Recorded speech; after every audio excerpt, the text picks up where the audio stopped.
Anumang masama ay panandalian lamang. Mapagpalang araw ng Huwebes, mga kapanalig, at maligayang kapistahan ni San Atanasio. Ito po si Sister Rose Agtarap ng Daughters of St. Paul.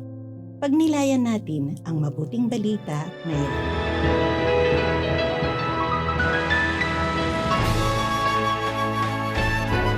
Sinabi ni Jesus sa kanyang mga alagad, Sandali pa at hindi niyo na ako muling makikita. At sandali pa at makikita niyo rin ako.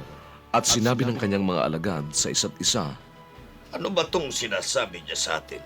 Sandali pa at hindi niyo na ako makikita. At sandali pa at makikita niyo rin ako. At papunta ako sa Ama. kaya sinabi nila, Ano ba itong sandali? Hindi natin alam kung ano ang sinasabi niya. alam ni Jesus na niloloob nilang tanungin siya at sinabi niya sa kanila, Itinatanong niyo sa isa't isa ang ibig kong sabihin. Sa sandali pa at hindi niyo na ako makikita. At sandali lamang at makikita niyo ako. Talagang sinasabi ko sa inyo. Tatangis kayo at tataghoy, ngunit magagalak naman ang mundo. Malulungkot kayo, ngunit magiging kagalakan ang inyong kalungkutan.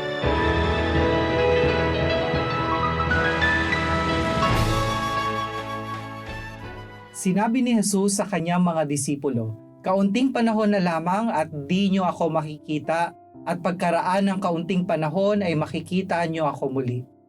Patungkol ito sa kanyang pagkamatay sa krus at muling pagkabuhay sa ikatlong araw.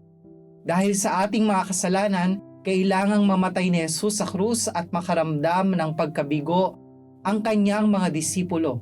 Ngunit dahil si Jesus din ay Diyos na hindi matatalo ng kasalanan, nabuhay siyang muli upang makapiling muli ang kanyang mga disipulo. May mga bagay sa mundo na maaaring magbigay sa atin ng kabiguan dahil hindi sila umaayon sa ating mga mabuting hangarin. Ngunit hindi tayo dapat mag-alala sapagkat anumang mabuti ay hindi bibiguin ng Diyos na pinagmumula ng lahat ng kabutihan. Gaya ng pagdating ni Priscilla at Aquila sa buhay ni San Pablo, na siyang naging makakatuwang niya sa kanyang misyon sa pagpapalaganap ng mabuting balita, may darating ding mga biyaya at tulong mula sa Diyos para sa atin.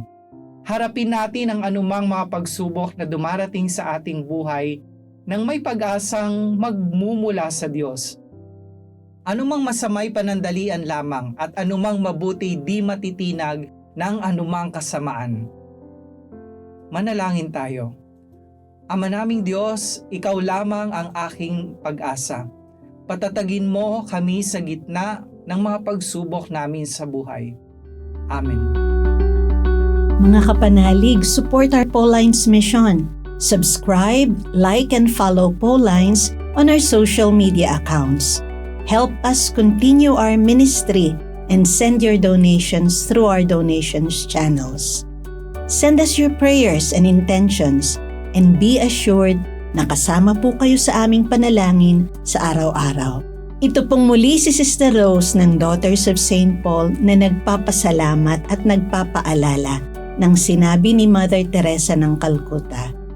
If you ever feel distressed during the day, call upon Our Lady.